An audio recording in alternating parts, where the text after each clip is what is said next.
हमारा नमस्कार। आज 21 नवंबर के दिन ज्ञानी फाउंडेशन छत्रपति संभाजीनगर आयोजित तृतीय पद्म फेस्टिवल के दूसरे सत्र में आप सभी का तहे दिल से स्वागत करता हूँ। आज के हमारे पैनलिस्ट प्राध्यापक सोमनाथ वाघमारे जी श्री भास्कराचार्य प्रतिष्ठान, जिनके 17 पाठशालाएं पूरे महाराष्ट्र में उपलब्ध है, अंडर चार्टे ग्रुप के सेक्रेटरी है। पद्मश्री केंडे जी जो हमारे ज्ञानयज्ञ फाउंडेशन के मेंबर हैं, इनका स्वागत करता हूँ। आज हमारे साथ जो व्यक्ति है उन्हें हम भारतीय पुरातत्व सर्वेक्षण ASI के पर्यायवाची नाम कहे तो उसमें आश्चर्य नहीं है। श्री के मोहम्मद जी का स्वागत करते हुए जोरदार तालियां।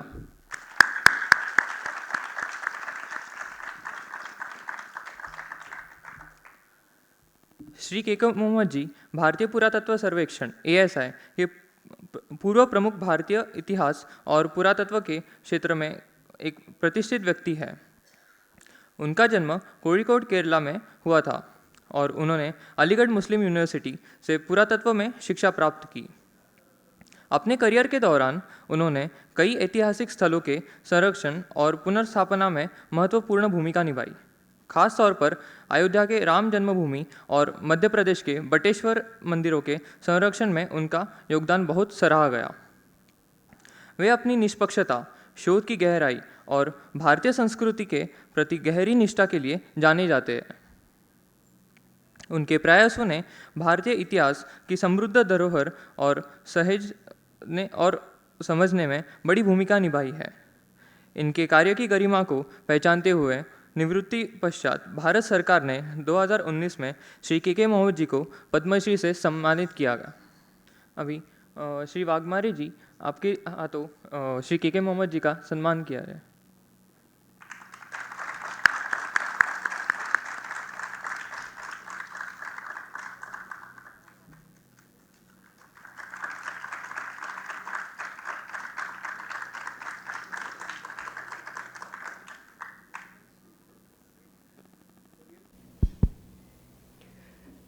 सर नमस्ते, जय हिंद। 52 दरवाज़ों के शहर में, अजंता एलोरा जैसे वर्ल्ड हेरिटेज साइट के शहर में और जहाँ छत्रपति शिवाजी महाराज और छत्रपति संभाजी महाराज के आदर्शों का ये गांव है और जिनका किला, देवगिरी किला, जो उनके कर्तृत्व का हमें परिमाण देता है, ऐसे शहर में और 12 ज्योतिर्लिंग के में से एक घृष्णेश्वर जहाँ है, ऐसे छत्रपति संभाजी नगर में हम आपका बहुत बहुत स्वागत करते हैं। Thank you so much, thank you so much. Sir कल आपने ये वर्ल्ड टूरिज्म वीक है और हमारा ये सौभाग्य है कि कल आपने एलोरा केव्स देखे। तो हम आपसे सुनना चाहेंगे एलोरा केव्स के बारे में, ताकि जब हम एलोरा केव्स जाए तो आपकी नज़र से हम वो देख सके। Yes yes yes. तो थैंक यू सो मच। मेरे ख्याल में इस स्टेज में अभी 2 पद्मश्री है, एक आप है, दूसरा मैं हूँ। आप मैडम का नाम जो है ना पद्मश्री है, तो इवन विदाउट पद्मश्री जो है ना आपको जो है पद्मश्री मिल गया। सो जैसे आपने कहा कि अजंता एलोरा का, इन खासतौर यस्टरडे हम लोग जो हमारा आर्कियोलॉजिकल सर्वे ऑफ इंडिया का जो इस जोन के ऑफिसर है डॉक्टर भगत, वो यहाँ तशरीफ़ लाए हुए हैं and he is looking after the entire thing, क्योंकि पूरा मराठवाड़ा रीजन का कंजर्वेशन, प्रिजर्वेशन, ये सब वही कर रहे हैं। And we have got an office also very near by, सिर्फ 1 किलोमीटर दूर पे ही है। तो हम लोग कल गए थे and the site was excellent, बहुत ही अच्छी तरीके से मेंटेन किया है।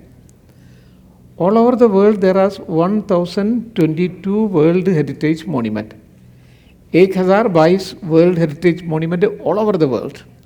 उसमें the great pyramid of China, फिर the great wall of China, the great pyramid of Egypt, ये सारे हैं, ताजमहल है, आगरा फोर्ट है, फतेहपुर सिकरी, ये सब है उसमें।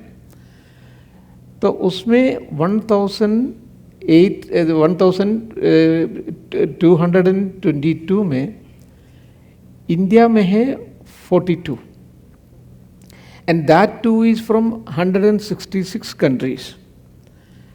अगर ये 160 कंट्रीज से 1222 को अगर आप डिवाइड करेंगे, each country will be getting 7 or 8 monument in their kitty. लेकिन हमारे इंडिया में 42 मॉन्यूमेंट्स है. It is almost 6-7 times more than the world average. इतना ज़्यादा हमारे पास है ना वर्ल्ड हेरिटेज मॉन्यूमेंट्स है. तो लेकिन ये वर्ल्ड हेरिटेज मॉन्यूमेंट हम लोगों को बहुत बढ़िया तरीके से कंजर्व करना चाहिए, प्रिजर्व करना चाहिए. उसके साथ साथ इसको मार्केटिंग भी करना चाहिए. तो ये मार्केटिंग की जो जगह है वहाँ हम लोग थोड़ा सा पीछे है. कंजर्वेशन में we are good, not very good, we are good all right.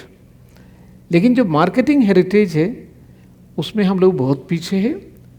We have to learn from European countries. We have to learn from Sri Lanka. Sri Lanka is marketing their heritage better than us. We have to learn from Nepal, Kathmandu. वहाँ सब जो world heritage cities है इतना बढ़िया तरीके से maintain किया हुआ है. तो उसी तरीके से बहुत सारी चीज़ें हम लोग जो ना कहते हैं और this one heritage is very precious, लेकिन मार्केटिंग हेरिटेज में और उससे आमदनी मीन रेवेन्यू रिकवरी में हम लोग बहुत पीछे हैं. इसमें गवर्नमेंट ऑफ इंडिया को ख़ासतौर से government of India and archaeological survey of India को ध्यान देना चाहिए. मेरा एक छोटा सा किताब है एन इंडियन आई एम करके. हाँ yes this an Indian I am. तो उसमें ये एक जीवन कहानी है, क्योंकि मैं आर्कियोलॉजिकल सर्वे ऑफ इंडिया में कैसे आया, फिर कैसे कैसे क्या क्या जगह पे गया और उसमें क्या क्या किया है, ये सब सारा इसमें कहा है. लेकिन there is one special chapter on marketing heritage which हम लोग नहीं कर रहे हैं. यूरोपियन कंट्रीज में जाइएगा, they are marketing their heritage. छोटी सी चीज़ होगी लेकिन उसको इतना बढ़िया प्रेजेंटेशन करेंगे. एंड नॉट ओनली दैट, उससे रेवेन्यू जो ना, अगर आपको अंदर जाना है, रेवेन्यू जो ना इतना रिकवर कर रहे हैं. आप जाइएगा जनाब, यूरोपियन कंट्री को छोड़ दीजिए, अब और जो कंट्रीज है जैसे कोरिया है, वियतनाम है, कंबोडिया है, इन सारी जगह पे ना बहुत अच्छी तरीके से मार्केटिंग कर रहे हैं. So we are lacking there. तो मैं कल गया था यहाँ पर भी एलोरा, तो बहुत सारे जो कटाएँ हैं. तो मैं हमेशा कहता हूँ कि जब भी कोई भी मॉन्यूमेंट में आप जाएंगे, there should be first of all there should be an interpretation centre. वो इंटरप्रिटेशन सेंटर में छोटा सा एक डॉक्यूमेंट्री होना चाहिए 10-15 मिनट का. ये जो आप देखने जा रहे हैं वो क्या है, उसकी कहानी क्या है, स्टोरी क्या है, ये सब चीज़ें जो ना only 10-15 minutes. And then from that particular point he should be picked up, he और she should be picked up by a very well informed guide. वो इन्फॉर्म्ड गाइड जो ना फिर आपको लेके चलेंगे, वो पूरी कहानियाँ बताएंगे. जैसे रावण और शेकिंग कैलाश है जो यहाँ का वो है. रावण जो ना कैसे एक बार जा रहा था अपने रथ पे and he saw a very beautiful place. He asked his people what is this place. तो बताया कि ये कैलाश है. तो वो चाहता था कि कैलाश को जो ना अपना श्रीलंका में ले जाने के लिए. तो वो अपने ताकत का गुरूर भी था उनको. तो उन्होंने कोशिश किया जो ना इसको जो ना कैलाश को हिलाने के लिए. तो पार्वती जी तो डर गई है, लेकिन भगवान शिव को तो सबको पता है क्या क्या होने वाला है. So he just pressed his little foot से थोड़ा सा प्रेस किया and he was caught hold of that. He just could not extricate himself. वो बिल्कुल एकदम ट्रैप हो गया. That is Ravana. और उसके बाद जो ना for 1 lakh years he had to repeat Om Namah Shivaya, Om Namah Shivaya, Om Namah Shivaya. And then God was pleased and he was released. ये पूरी कहानी है. लेकिन इस कहानी की जो डिफरेंट वर्जन है वो कई जगह पे है. तो अगर आप ऐसी जाएंगे तो आपको कुछ, हाँ ठीक है बहुत बड़ा है ये तो है, तो ऊपर से नीचे बनाया है and this is a great thing, ये सब लोग कहेंगे. लेकिन जब तक आप वो रोमांचक कहानियाँ जब तक आप समझ में नहीं आएंगे, उसका डिफरेंट वर्जन समझ में नहीं आएंगे, ये मॉन्यूमेंट जो ना एन एक्सपीरियंस हम लोग कहते हैं, वो एक्सपीरियंशियल एक्सपीरियंस नहीं होगा. I'll give you one more example. जैसे I was in charge of Nalanda, the great Nalanda University. Nalanda university में अगर आप ऐसी जाएंगे तो ठीक है, बहुत बड़ा यूनिवर्सिटी था हमारा, इतने लाइब्रेरीज थे. There were 3 important libraries, Ratnaganja, Ratnodadhi, Ratnasagar, 3 important libraries थे which was burnt, fully burnt by Bakhtiyar Khilji. वो सब कहानी सब लोगों को पता है. लेकिन वो बर्निंग का जो निशान कहाँ है, अगर वो आपको समझना है तो you have to have a guide. So that guide will pick you up from that particular point. वो बताएंगे ये वो जगह है यहाँ जो बर्निंग किया था, ये वो जगह है यहाँ Hiuen Tsang had come to India and he had travel 1600 kilometres. वो उस आने जाने के लिए 1600 किलोमीटर्स उन्होंने पार करके हिंदुस्तान आया. He was a student also, and then he became a teacher of the university also, and then he took from here 769 किताबें यहाँ से मैन्युस्क्रिप्ट यहाँ से लेके गया. एवरीथिंग वॉज बर्न्ड हियर, लेकिन वहाँ सब जो है चाइना में प्रिजर्व करके रखा है. सिमिलरली ये जिंग इत्सिंग भी कहते हैं हम लोग. He came and he studied here, he became a professor, and then he took from here 400 manuscripts. इन सब चीज़ों से हमको पता चला कि जो ना जो वो लोग जो कह रहे हैं वो जो ना नालंदा यूनिवर्सिटी है. तो ये सब हम लोगों को जो ना बहुत 1856 तक पता नहीं था ये नालंदा यूनिवर्सिटी का अवशेष है करके. तो ये सब जो ना एक गाइड अगर आपके साथ है, वेल इन्फॉर्म्ड गाइड है, तो वो बताएंगे. तो मैं हमेशा कहता हूँ सर, इसका मतलब ये है कि people like you, if they train guides in this way, then the perspective of those guides will be likewise, and the people who are going to see, spectators जो आ रहे हैं, उनको देखने का नजरिया उनका बदल जाएगा. बिल्कुल बदल जाएगा, बिल्कुल ये बहुत बड़ी बात हो जाएगी. सही, बिल्कुल बदल जाएगा. तो वो हम लोग कहते हैं सुनने की मोहलत मिले तो आवाज़ है पत्थरों में, सुनने की मोहलत मिले तो आवाज़ है पत्थरों में, उजड़े हुए बस्तियों में भी आबादियाँ बोलती है. जब कोई नहीं बोलता तो खामोशियाँ बोलेगी, दर दीवार से उतर के परछाइयाँ बोलेगी. तो वो दैट एक्सपेरिएंशियल एक्सपीरियंस अगर आपको चाहिए तो you have to go with a very well informed guide. लेकिन उसके लिए सुविधा गवर्नमेंट ऑफ इंडिया को करना चाहिए. हर जगह पे there should be an interpretation centre, there should be a small documentary. ये सारी चीज़ें मैंने इस किताब में भी कहा है.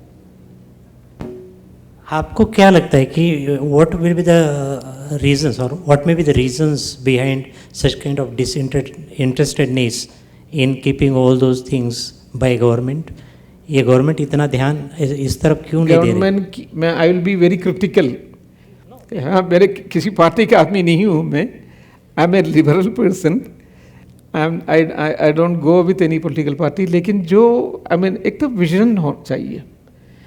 We had a very good minister, Jagmohan ji जो इनके पीरियड में थे, ये वाजपेयी साहब के पीरियड में थे. He was a man with a vision. उसी तरीके के मिनिस्टर्स चाहिए. And you have to have officers who are dynamic. जब विजन और डायनामिज्म अगर नहीं है तो आप जो ना फिर और कोई काम नहीं कर पाएंगे. एंड आजकल के जो परफॉर्मेंस है we are not very happy, क्योंकि जिस तरीके से होना चाहिए तो उस तरीके से नहीं है. इससे अच्छा जो ना काम पहले हुआ करता था. And this is a very bold statement and this is a factual statement also. Sir, आपका कम्युनिकेशन स्किल मैंने पढ़ा, आपने नक्सल लोगों के साथ भी काम किया और आपने डाकू के डकैत जो थे उनके साथ भी काम किया. तो ये कम्युनिकेशन स्किल आपने वो लोगों को जो तरीके से बताया कि आप क्या काम कर रहे हैं, ये मॉन्यूमेंट्स आप संरक्षित कर रहे हो. एक्चुअली जो आप काम कर रहे हो बहुत बड़ा काम कर रहे हो. तो जो लोग पहले आपको काम करने नहीं दे रहे थे वो आपके तरफ से आ गए और उन्होंने आपका संरक्षण किया वो काम होने तक. तो ये कम्युनिकेशन स्किल आप में बचपन से ही था या ये ऐसे विचार आपके मन में आए? क्योंकि जब कोई नक्सल के बारे में सुनता है या डकैत के बारे में सुनता है तो डर जाता है, उनसे बात ना करके चलो वापस चले जाते हैं, ऐसा एक विचार होता है. yeah. तो आपको ऐसे लगा कि उनसे बात करके सही। हम ये काम आगे बढ़ाए। तो ये कम्युनिकेशन स्किल आप इसमें कहाँ से आया, मतलब कब से है आप में? ये मेरे ख्याल में एक तो कम्युनिकेशन स्किल है, दूसरा you have to be simple, क्योंकि आपको जो ना मज़दूरों के साथ काम करना है, क्योंकि हम लोग जो ना फील्ड वर्कर्स है, ये नहीं कि जो ना एयर कंडीशन रूम में बैठ के किताबें पढ़ेंगे, वो नहीं है। You are a field worker. तो फील्ड वर्कर में जो ना फील्ड के जो लोग हैं वो गरीब लोग रहते हैं अक्सर जो ना, तो उनसे जो ना you have to come down, एक तो वो होना चाहिए। दूसरा है you have to have a passion for the subject. अगर पैशन नहीं है तो कोई आप जो ना बहुत बड़ा कोई काम नहीं कर पाएंगे। जैसे ये डाकुओं के साथ जो ना जैसे मेरी मुलाकात था, क्योंकि वो first of all I used N intermediary, एक बहुत बड़ा पुलिस ऑफिसर था जिन्होंने पान सिंह तोमर को शूट डाउन किया था। पान सिंह तोमर के हिंदी में एक फिल्म भी है। तो उनके जरिए जो ना मैंने नेटवर्क ऑफ डकॉइट्स था वो चंबल घाटी में, उन लोगों से मुलाकात करने के लिए कोशिश किया, काफ़ी सक्सेसफुल भी हुआ। लेकिन एक बार जो ना जो सबसे बड़ा डकॉइट था उनका नाम था निर्भय सिंह गुज्जर। वो पुलिस जो ना Madhya Pradesh police, Uttar Pradesh police and Rajasthan police ने उन लोगों ने एक टास्क फोर्स बना दिया, क्योंकि इनको किसी भी तरीके से ख़त्म करना है, क्योंकि वो इतना ज़्यादा जो ना उपद्रव कर रहे हैं। तो उसी पीरियड में मैं एक मंदिर से दूसरे मंदिर जा रहा था, तो एक आदमी मंदिर के अंदर नहीं थोड़ा सा बाहर है, वो बैठ के बीड़ी पी रहा था। तो मुझे गुस्सा आ गया, मंदिर के अंदर नहीं है लेकिन मंदिर के आंगन में बीड़ी पी रहे। तो मैंने उनसे पूछा आपको शर्म नहीं आते, आप मंदिर में बीड़ी पी रहे? मुझे पता नहीं था ये कोई आदमी है, लेकिन सरेंडर डेकॉइट को मैं हमेशा हमारा साथ ही रखता था। If something goes wrong you know they would be there to help me. तो तब तक वो जो सरेंडर डेकॉइट है वो आके मेरा हाथ पकड़ के मुझसे कहा, सर आप इनसे कुछ मत कहिए। वो मुझे एकदम बिल्कुल समझ में आ गया, ये वही निर्भय सिंह गुज्जर करके डेकॉइट है, क्योंकि मैंने उनका इंटरव्यू आज तक वाला चैनल में देखा था। तो लेकिन अब जो ना उन्होंने फेस हाफ कवर्ड था, अब तो आप जो ना भाग भी नहीं सकते हैं, and the area has been surrounded by his people. तो फिर मैं उनके पैर पे बैठ गया और मैंने उनसे कहा, सर ये जितने भी ब्रह्मा विष्णु महेश जितने भी गॉड्स एंड गॉडेसेस है, इट्स हियर, सिर्फ आप यहीं की it's only because of you they are all here, otherwise they would have been either in America or in England और इन फ्रांस और समवेयर में होता था, and it's only because of you all this gods and goddesses are safe. तो उनको वो बहुत ही अच्छा लगा। फिर मैंने कहा ये जो ना देवी पूजा बहुत करते हैं। Then I just recited some of the mantras from Devi Purana, Mahishasura निर्ना शविदात्री वरदे नमः, रूपम देवी जयम देवी यशो देही दिशो जही। तो ये पूरा माहौल जो ना बदल गया। अचिंत्य रूप चरिदे देवी सर्वशत्रु विनाशिनी, ये सब जो करने के बाद माहौल बदल गया। फिर मैंने कहा कि ईश्वर ने कुछ सोच समझ के आपको यहाँ भेजा है। दैट ही बिकेम क्यूरियस, क्योंकि ये सोच समझ के मुझे क्यों ईश्वर यहाँ भेजेंगे, मैं तो डेकॉइट हूँ। तो मैंने कहा वो बात नहीं है, ये जो ना जितने भी मंदिर जो बनाया है यहाँ देर आर 200 टेम्पल्स एक जगह पे, और उसी तरीके का टेम्पल से हमारा जो ना उत्तरांचल में है, गुजरात में है, ये सब जो ना एक बहुत पावरफुल डायनास्टी था यहाँ, उसका नाम था गुज्जर प्रतिहारा डायनास्टी, और आपका नाम है निर्भय सिंह गुज्जर। इसका मतलब है एक ज़माने में you belong to that illustrious family of Gujjar Pratihara dynasty. आज आप दूसरा है, ये एक अलग बात है। तो for once he became aware that he belongs to that illustrious family who had built all these temples in. फिर जिन्होंने जो जिस तरीके से हमको जो मदद किया है उसके लिए कोई हिसाब किताब नहीं। He gave us all full permission to do all kinds of conservation work, but he was aware that he would be shot dead, क्योंकि एक ही महीने के अंदर जो है he was shot dead, not in MP but in UP। तो इस तरीके से कुछ चीज़ें जो ना अपना फ़ायदे में हो जाते हैं। अच्छा, because you know earlier they had a problem that ये आदमी आके मंदिर क्यों, यहाँ मंदिर जो ना फॉरेस्ट के अंदर है, इसकी की क्या ज़रूरत है? दूसरा क्वेश्चन है, he is a Muslim, why should A Muslim build a temple? Third question ये है कि इनका नाम मोहम्मद है, जो मोहम्मद का नाम सुनते हैं तो मोहम्मद गौरी, मोहम्मद गजनी, जो हमारा मंदिर तोड़ा तो उन्हीं के नाम याद आ जाते हैं. So all these are negative points against you. But once you are able to convince them that आप इसी के पीछे दीवाना है, then you will be getting that kind of support which a Brahmin may not get, which a Sharma may not get, which an Mishra may not get, which an Oja or Jha may not get. So you will be getting that kind of support. So I got this kind of support. On the basis of that I could build up 80 temples. अभी मैंने complete किया है. अभी there are 120 temples. और अभी fortunately for the last 10 years, no work was going on. I was fully disappointed. अब क्या होगा ये मंदिर का जो ना काम है. And I am retired from the Archaeological Survey for India also. No, I heard that. Yeah. Sudhamurthy is also going to cooperate you in this erection of temples. Yes. फिर जो ना मुझे जो ना बहुत परेशान था मैं, क्योंकि इसको सपोर्ट करने वाला कोई नहीं था, पैसा नहीं दे रहे government. Then one day I received a phone call from Sudha Narayan Murthy. मुझसे कहा कि I am so and so and मैं आपका काम के बारे में काफ़ी सुन चुका हूँ और आपके नज़र से देखना चाहता हूँ. Then we were there in the month of this one in 1920 में 2020 में we were there. I took madam to all these places. उनकी पूरी फैमिली भी था. नॉट नारायण मूर्ति नहीं थे, बाकी सारे जो उनके सिस्टर्स काफ़ी थे. We were there for 4 days and she was so highly impressed by the kind of work we had done and she gave us 4 crores of rupees for the reconstruction of the temple. और वो 4 crores से जो estimate जो बनाया था वो हमने उसके आधे पैसे से 50% से वो पूरा काम जो काम करना था वो कंप्लीट कर लिया. बाकी जो बचा हुआ पैसा है उससे 10 मंदिर और बना रहे हैं. So that way you get A kind of support from other people but not from the government. In this regard, now you are a renowned archaeologist, and particularly what I feel that why can't we build a corpus to raise funds for all such things? आप disappoint होने की बात कर रहे हैं, इसलिए मैं पूछ रहा हूँ. नहीं, अभी जो काम हो रहा है वो पीछे पड़ने की वजह से ही काम हो रहा है. Because I am very critical, open critic. कल भी एक मीटिंग में था, आरएसएस वालों के मीटिंग में था. आई वॉज हाईली क्रिटिकल ऑफ तुम. मैंने कहा कि जो ना इतना बुरी अवस्था में जो ना कभी आर्कियोलॉजिकल सर्वे ऑफ इंडिया में नहीं था. I had gone to Ayodhya. वहाँ मुझे लोगों ने बुलाया था because of my work in Ayodhya. वहाँ पर भी all people were RSS BJP के लोग थे. And I was highly critical of their performance in archaeological survey of India. Gorakhpur में भी मैंने वही कहा, यू हैव एन अपॉर्चुनिटी.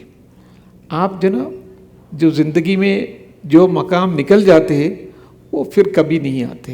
ये जो मकाम इन लोगों को जो मिला है 10 साल में they have completely wasted it. अब आगे क्या होगा हमें पता नहीं. Because as I said, you have to have a visionary and a dynamic minister, then only work will be done. Otherwise जो ना हम लोग जो ना बड़ा भाषण देंगे, गौरवशाली इतिहास हमारे पास बहुत था और ये था, ये सब चीज़ें जो ना वो दिल बहलाने के लिए गालिब ये ख्याल अच्छा है. सर, आप जब पहली बार बटेश्वर गए थे तो वहाँ एक भी मंदिर नहीं था.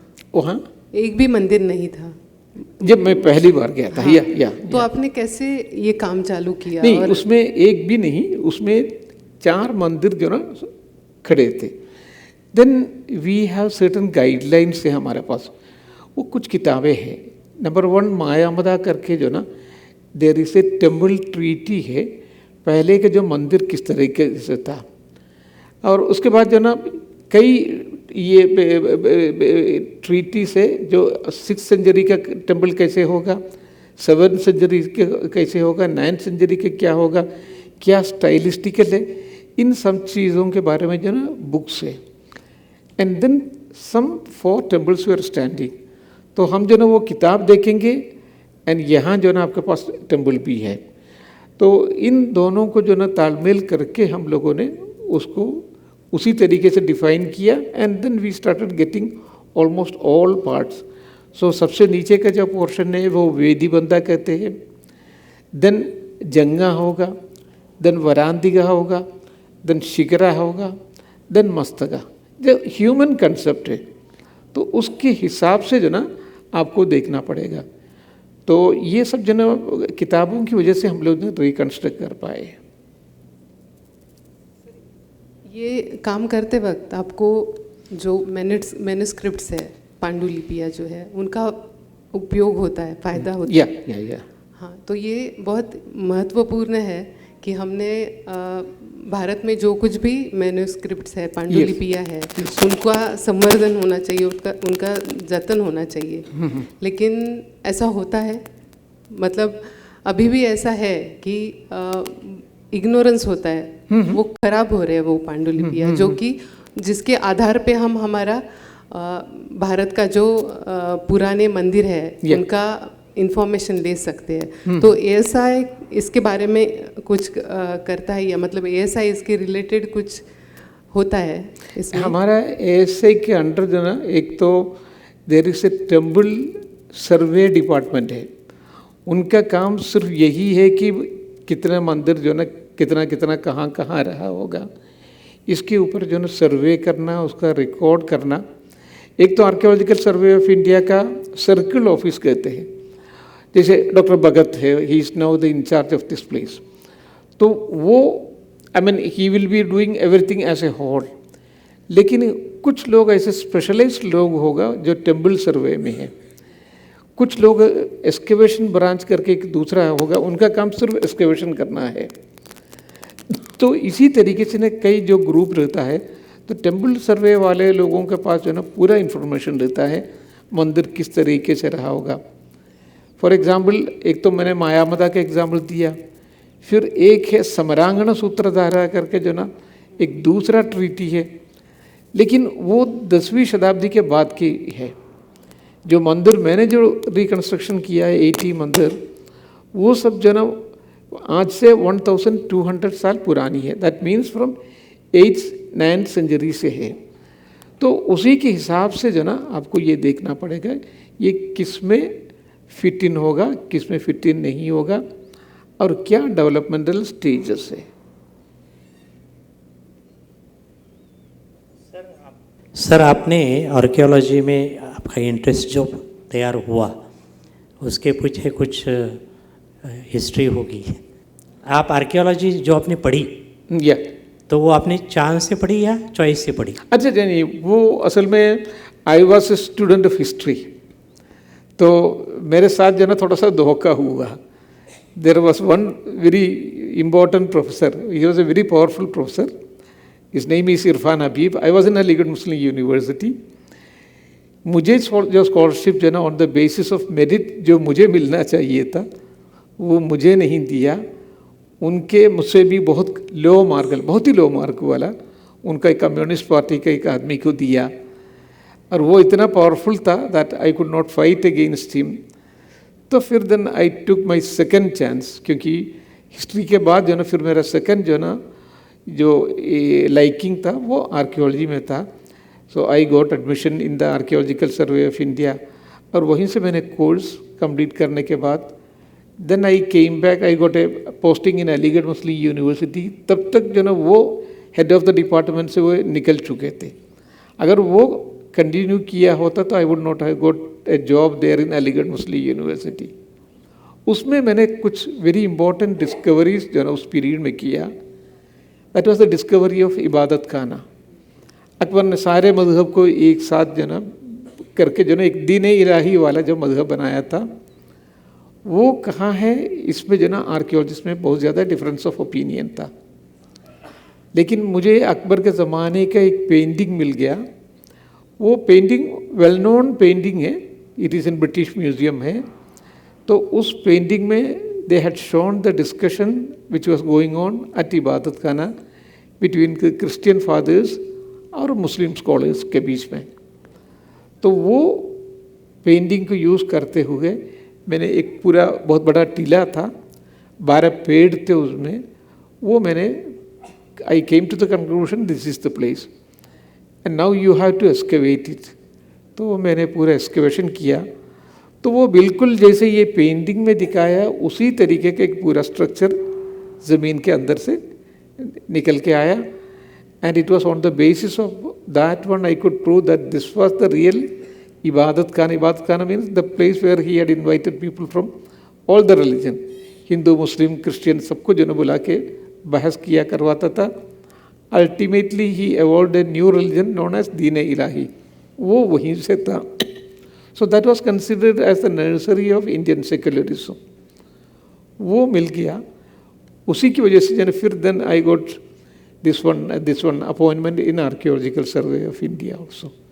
तो वो मेरा फर्स्ट चॉइस नहीं था, जैसे आपने कहा फर्स्ट चॉइस नहीं था, सेकंड चॉइस था, एंड वो भी बिकॉज ऑफ सर्टन डिफ़िकल्टीज मुझे जो ना अपना हक नहीं दिया, इसलिए मैं आर्कियोलॉजी में पहुंचा। लेकिन जब पहुंचा तो मुझे लगा this was the right place, and I am thankful to Irfan Habib in the negative sense of the term.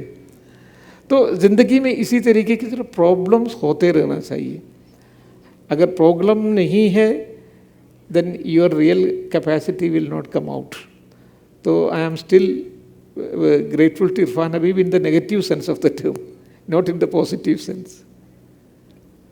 Everything happens for a reason. बिल्कुल ऐसे। ठीक है सर, हम आपको आपके अनेक कार्यों के वजह से जानते हैं, लेकिन विशेष आपका कार्य जो हम आपको जानते हैं वो अयोध्या का है। तो जब आप स्टूडेंट थे 1976-77 में आपने अयोध्या का बाबरी मस्जिद उत्खनन का जो कार्य किया था, उसके बारे में हम जानना चाहते हैं। और जब भी हम लोग एक्सकेवेशन के जाते हैं, एक तो एक्सकेवेशन जो प्रॉपर जगह है उसका एक्सकेवेशन करेंगे, लेकिन एक्सकेवेशन करने के पहले हम लोग जो चारों तरफ का जो एरिया है उसको भी एक्सप्लोर कर लेते हैं, उसको एक्सप्लोरेशन कहते हैं। सो वन इज एक्सप्लोरेशन, आप बाहर के चीज़ें देख के जो ना आप अंदाज़ा लगाएंगे, and then if you come to conclusion ना यहाँ आपको सामान मिलेंगे तो वहाँ एक्सकेवेशन करेंगे। तो मैं भी उस टाइम में वो मस्जिद का जो ढांचा वो दैट वाज स्टैंडिंग, तो उसी के अंदर जाने के लिए कोशिश किया। तो वहाँ एक पुलिस वाला था, तो उन्होंने मुझे रोक दिया, नहीं आप अंदर जा नहीं सकते। तो उन्होंने कहा इट इज़ अंडर लिटिगेशन। तो मैंने कहा कि हमें लिटिगेशन से कोई मतलब नहीं, हम खोज करने वाले ही तो एक्सकेवेशन के लिए आया है। So that man was good. So उन्होंने हमें अंदर जाने दिया। जब मस्जिद के अंदर जाके देखा तो मस्जिद जो खड़ा था वो जो पिलर्स है वो 12 पिलर्स थे उस टाइम में। तो वो 12 पिलर्स मंदिर के पिलर्स थे। तो that was the first this one, पूरा टेम्पल जो मस्जिद जो बनाया वो मंदिर के पिलर्स में बनाया। तो आप सवाल पूछेंगे ये आप कैसे कहेंगे, पिलर तो पिलर है, मंदिर का कैसे कहेंगे, ये मस्जिद का कैसे कहेंगे। जो हमारा जो कोर्स है वो डिज़ाइन किया हुआ है ये सब चीज़ें समझने के लिए। तो अगर कोई भी जो एक पिलर मुझे दिखा देंगे तो मैं ये बता दूंगा आपको ये अकबर का पीरियड का है या जहांगीर का पीरियड का या शाहजहां का पीरियड का या औरंगज़ेब का पीरियड का है, वो देख के ही हम लोग बता देंगे। तो उसी तरीके से ये चंद्रगुप्त मौर्य का पीरियड में है, या गुप्त का पीरियड का है, या हर्ष का पीरियड का है, ये सब जो ना बता देंगे। तो उसके जो नीचे पूर्ण कलश था। पूर्ण कलश जो है it is a symbol of prosperity in Hinduism, जो हम लोग अष्टमंगल चिन्हास कहते हैं, 8 ऑस्पिशियस सिंबल्स है हिंदुइज्म में। तो वो है पूर्णमदा पूर्णमिदम पूर्णार्थ पूर्णमुदच्यते। तो वो इट वाज पूरा एनग्रेव किया हुआ था। वो मस्जिद में आपको कभी भी नहीं मिलेंगे। कमल है, इनिशियल स्टेज में कमल आपको मस्जिद में नहीं मिलेंगे, लेकिन मंदिर में मिलेंगे।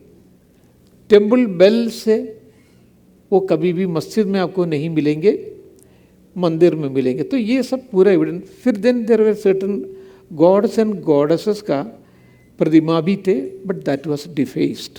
वो जो है पूरा ये सब कर दिया था। So we came to the conclusion that it belongs to 12th century AD का जो मंदिर है करके। तो दैट वाज इन एक्सप्लोरेशन। फिर एक्सकेवेशन जब किया, excavation was under professor BB Lal. मैं उनका कमेटी का एक मेंबर था मैं, फिर हम लोग जब बाहर जब एक्सकवेशन किया तो ये पिलर खड़े रखने के लिए ब्रिक बेस जो बनाते हैं वो ब्रिक बेस एक एक करके एक्सकवेशन किया। वेस्टर्न साइड का मतलब है किबला कहते हैं।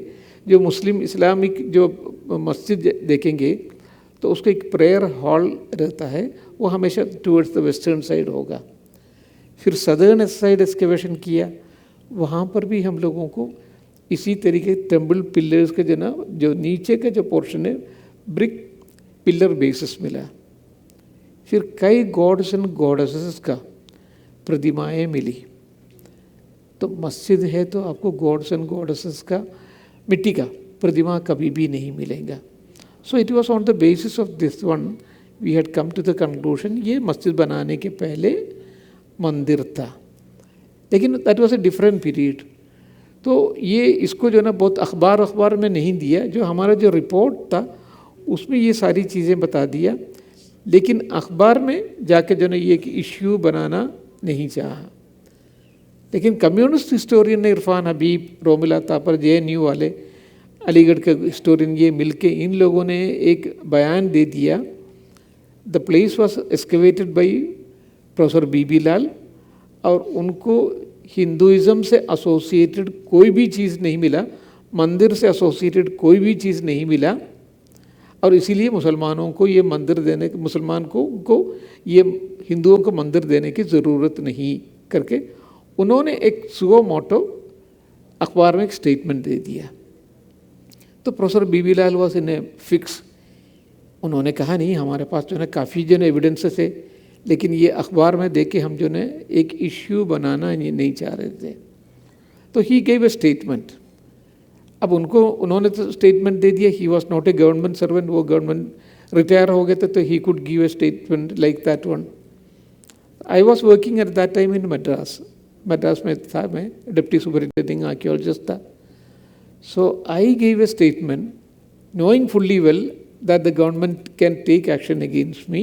I gave a statement that I was the only Muslim who had participated in the excavation under Professor BB Lal, and I have seen all those temple pillars also and the temple pillar bases also, and also those प्रतिमाएं जितने भी है वो भी मैंने खुद अपने आंखों से देखा है। And then I said, these people they have no domain competence to speak about archaeology, क्योंकि ये जितने भी जो भी बोल रहे वो सब हिस्टोरियंस है, आर्कियोलॉजिस्ट नहीं है। तो आर्कियोलॉजी के लेयर के बारे में, टेक्निकलिटी के बारे में इनको तो कुछ भी पता नहीं है। इनको they had certain connection with press वालों से कनेक्शन था, इसीलिए ये इस तरीके के स्टेटमेंट दे रहे। So and then I said one more thing, I added one more thing, this Ayodhya is as important for Hindus as Mecca and Medina are for Muslims. इसलिए मुसलमानों को विलिंगली एक बहुत बड़ा भव्य मंदिर बनाने के लिए ये जगह खुद छोड़ देना चाहिए। सो दिस यस, ऐसे निपक्ष रहना बहुत मुश्किल है, बहुत मुश्किल है। आपको बहुत फेस करना पड़ा होगा इस कारण से, बहुत ज़्यादा फेस करना पड़ा, क्योंकि कम्युनिटी पार्ट होता है जो तकलीफ बहुत देता है। सही बिल्कुल सही कहा आपने। So being as you were impartial in such kind of things, it shows your what to say dignity towards the duty के प्रति आपकी आस्था जो है वो समझ में आती है। बट आपने इन बाकी लोगों को कैसे संभाला? नहीं, ये था कि ये उस ज़माने में प्रॉब्लम ये था कि ये it was a powerful punch on their face, क्योंकि उनका इतना पावरफुल कनेक्शन था, तो इसलिए वो पहली बार उनको ऊपर एक इस तरीके के एक पावरफुल पंच मिला है। मैंने सोचा ये वो कोई जवाब देंगे, लेकिन कोई जवाब देने के लिए उनके पास था ही नहीं, इसलिए वो जवाब दे नहीं पाया। लेकिन उन लोगों ने कोशिश किया, क्योंकि इन्होंने स्टेटमेंट दे दिया, ये गवर्नमेंट सर्वेंट है, इसको सस्पेंड कराना चाहिए। और मेरे लिए मेरा ये प्रोबेशन पीरियड ख़त्म नहीं हुआ था, तो इसलिए मेरे लिए सस्पेंशन नहीं, मेरा तो डिसमिसल ही होना चाहिए था।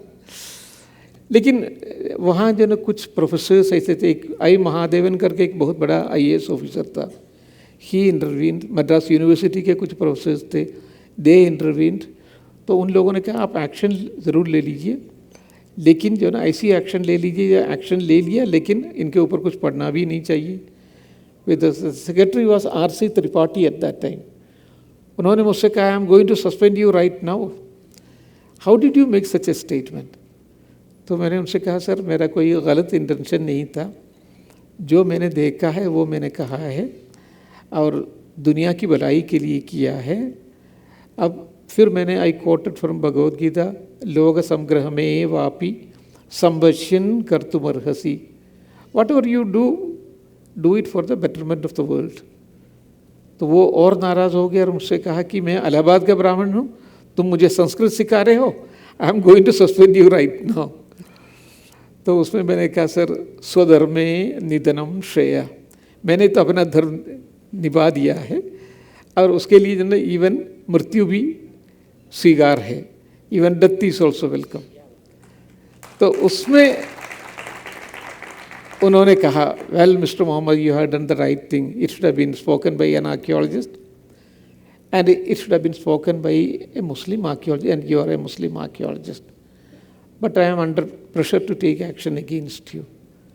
तो फिर तब तक जो ना इन लोगों ने सब इंटरवीन करके जो ना वो रफा दफा कर दिया कि मुझे ट्रांसफ़र किया लेकिन कोई और एक्शन नहीं लिया। तो ये पूरी कहानी था उसका। सर उसके बाद और एक बार वहाँ एक्सकवेशन हुआ? हाँ, उसके बाद ये तो हम लोगों का एक्सकवेशन था। उसके बाद जो ना वो इलाहाबाद हाई कोर्ट में, सुप्रीम कोर्ट में ये केस चल रहा था, तो उसकी वजह से सेकेंड एक्सकवेशन हुआ, that was under doctor B.R. Mani. Doctor B.R. Mani is a very seasoned archaeologist है, now he is the director general of the National Museum also. तो हमको जो ना छोटी सी एक्सकवेशन किया था, लेकिन B.R. मणि साहब ने बहुत बड़ा एक्सकवेशन किया।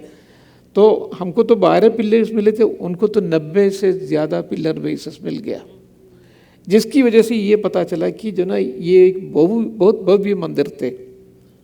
उसमें से फिर जो ना जो मंदिर के ऊपर का जो ये अमलका कहते हैं, तो वो अमलका मिला, शिखर का कई पोर्शन मिले, फिर प्रणाला मिला, जो हर मंदिर में जो अभिषेक जल जो ना वो प्रणाला से निकलते हैं। अच्छा, उसको जो ना क्रोकोडाइल प्रणाला कहते हैं, तो वो क्रोकोडाइल प्रणाला मिला। क्रोकोडाइल जो आर्किटेक्चर में, crocodile is a representation of river Ganga, और यमुना होगा तो टोर्टोइस होगा, तो वो क्रोकोडाइल ये मिला। अब सोचिए अगर मस्जिद है तो आपको कभी भी जो ना ये क्रोकोडाइल वाला जो पिलर ये मिलेगा नहीं। फिर कई प्रतिमाएं मिली वहाँ, हिंदू गॉड्स एंड गॉडेसेस का, लेडीज़ का, ये कभी भी मस्जिद से नहीं मिलेंगे। तो then there was an inscription also, Vishnu Hari शिला फलक, उसमें बहुत ही क्लियरली ये लिखा है, दिस विष्णु मंदिर has been dedicated to that Mahavishnu who has killed Bali. तो बाली को किसने मारा? रावण ने। Who has killed 10 headed person, वो किसने किया? That was lord Ram. तो इसी तरीके से एविडेंस के बेसिस पे ऑनरेबल सुप्रीम कोर्ट वाज, उसके एविडेंस के बेसिस पे उन लोगों ने जो फैसला दिया है, and that is also very balance judgement था, क्योंकि मुसलमानों का जो क्लेम था ओनली फॉर 2.7 एकर्स के लिए था, उसकी जगह पे अलग जगह पे उनको 5 एकड़ की ज़मीन भी दे दिया। इससे ज़्यादा क्या कर सकते हैं? तो it was very well handled by the honourable Supreme Court of India, and a special credit goes to them. Sir, अभी आप जो बात कर रहे थे, आई केम टू अंडरस्टैंड कि भाई आप संस्कृत के मंत्र जानते हैं, श्लोक जानते हैं, आप आयतें जानते हैं, आप बहुत सारी भाषाएं जानते हैं, अभी यहाँ पर बहुत सारे स्टूडेंट भी बैठे हैं, तो ये सब आपने कब सीखा? क्योंकि आपने तो अलीगढ़ मुस्लिम यूनिवर्सिटी से MA किया हुआ है, है ना? तो ये सब भाषाएं आपने कब सीखी, इसका अध्ययन कब किया, और ये अध्ययन करने के पीछे कारण क्या है? अच्छा, नहीं, मुझे ऐसा लगता है, मैं संस्कृत तो खैर तो यस, थैंक यू। संस्कृत जो ना, I am a Keralite, Malayali हूँ, तो मलयालम में संस्कृत के बहुत ज़्यादा वर्ड्स है, तो इसलिए easy for a Keralite to learn Sanskrit and Hindi. Tamil Nadu वालों को इतना नहीं हो पाएगा, लेकिन केरलाइट्स के लिए। और मुझे ऐसा लगता है कि पिछले जन्म में मैं एक नंबूदरी फैमिली में शायद मेरा बर्थ रहा होगा, इसलिए जो ना मुझे इतना ज़्यादा जो ना वो कुर्बत महसूस करता हूँ। आपके माताजी ऐसे आपको कहते थे बचपन में ना? यस मैं असल में ये खाता नहीं था, मछली वछली में बचपन से ही नहीं खाता था, तो इसीलिए मुझे माई मदर नंबूदरी मोहम्मद कहते थे। तो नंबूदरी मीन्स ब्राह्मण मोहम्मद। अयोध्या के काम में आपका जो स्टेटमेंट था वो बहुत महत्वपूर्ण स्टेटमेंट था। तो जब अयोध्या का मंदिर बना तो आपको कैसा लगा, और आपको ये मंदिर का जो रामलला के मंदिर का जो प्रतिष्ठापना था मूर्ति का, तो आपको इनविटेशन आया था? Yes, it was a great moment of fulfilment. उसके अलावा जो ना ये 500 सालों के एक बहुत बड़ी घाव है, एक बहुत बड़ी लड़ाई है। मैं नॉट ओनली इन अयोध्या, क्योंकि Mathura was also under my jurisdiction. जब मैं व्हेन आई वाज पोस्टेड इन आगरा, में ताजमहल का पूरा इंचार्ज था, और उसका पूरा जो ना आसपास का जितने भी मोन्यूमेंट है that was under me, Agra circle. और उसी तरीके से बनारस का भी मैं जानता हूँ। जब भी मैं जाता था, एक हिंदू के I mean for a Hindu this is associated with Mathura is associated with Lord Krishna, और Gyanvapi is associated with Lord Shiva। तो एक हिंदू के दिल में क्या गुजरेंगे, तो ये मैं हमेशा सोचा करता था कि इसके बारे में, क्योंकि मुसलमानों के लिए ये सिर्फ एक मस्जिद है। अगर प्रॉफिट मोहम्मद से इन दोनों जगह की कोई अगर या राम जन्मभूमि की कोई ताल्लुकात होता, then Muslims had an argument. या सेकंड मोस्ट इम्पोर्टेंट जो है इस्लाम में जो इम्पोर्टेंट लोग हैं वो खुलफाउर राशिदीन कहते, जो कैलिफ से उनसे भी कोई कनेक्शन नहीं। फिर जो औलिया है, औलिया मीन जो जैसे अजमेर की औलिया है, निज़ामुद्दीन औलिया, उनसे भी कोई कनेक्शन नहीं।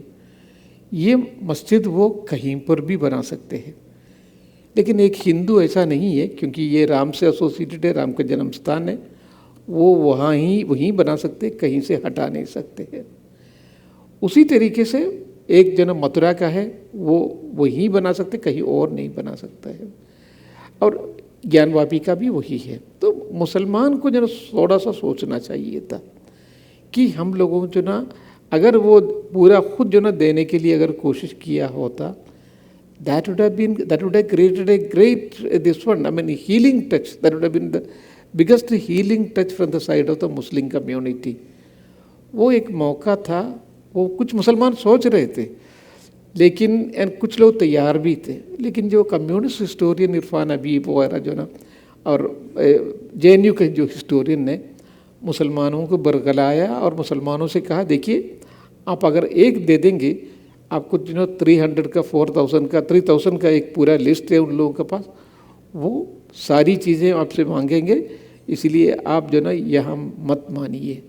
ये गलती हुआ मुसलमानों की तरफ से, वो करना नहीं चाहिए था। तो मैं हमेशा मुसलमानों से कहता हूँ कि ये 3 जगह खुद आपको जो ना देने के लिए तैयार होना चाहिए। और हिंदू इससे ज़्यादा और भी जगह पे बहुत है, क्योंकि मैं जानता हूँ और भी जगह पे बहुत मंदिर तोड़ के जो ना मस्जिद बनाया है, लेकिन उन सब चीज़ों के लिए हिंदूज़ के लिए अब क्लेम नहीं बनाना चाहिए। देन अगर क्लेम बनाएंगे then that would be a civil war, वो नहीं होना चाहिए। हमें चाहिए हिंदू मुस्लिम जो ना दोनों एक साथ आके we have to create a united and a very strong in India. उसके लिए मुसलमानों की तरफ से ना कुछ रख रखाव की ज़रूरत है।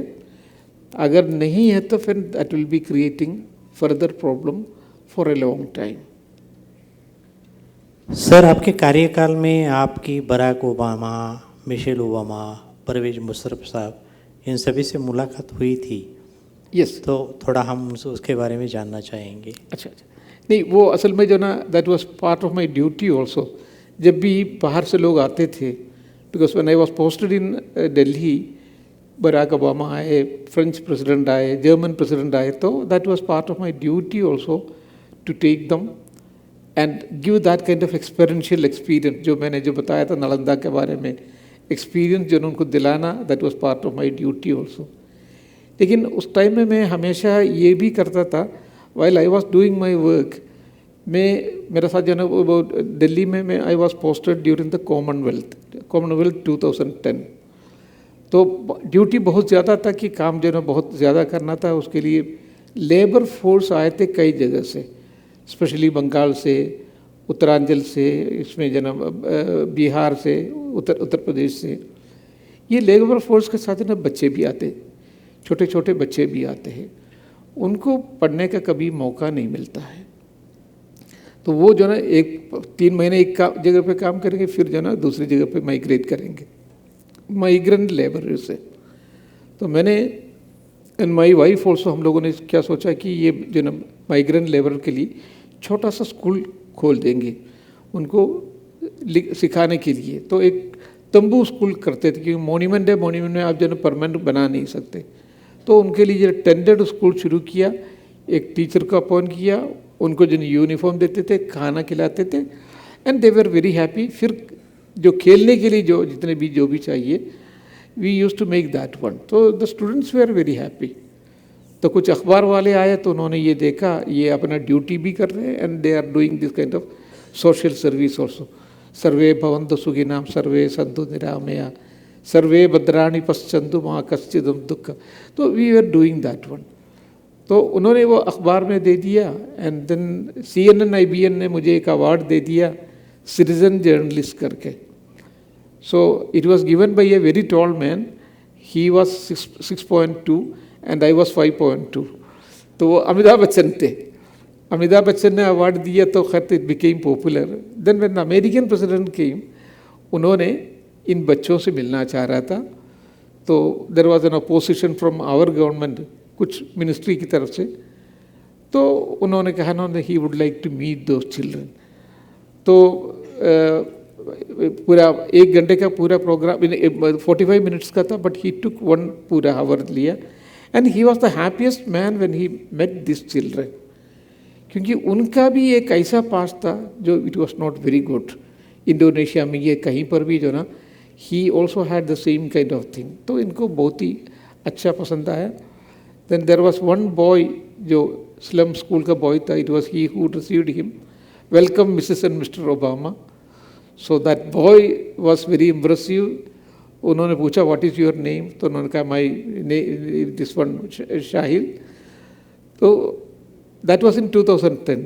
2015 में when he came again to India, I got a phone call from American embassy that President of America is looking for विशाल, क्योंकि बच्चे का नाम तो विशाल था।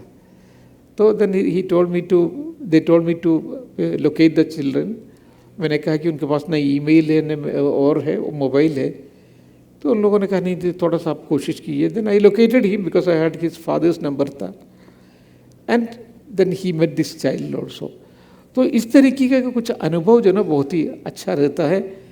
And normally a president when he goes back he doesn't write a letter, लेकिन उन्होंने वहाँ पहुँचने के बाद जो ना he wrote a letter to me, email नहीं, एक लेटर।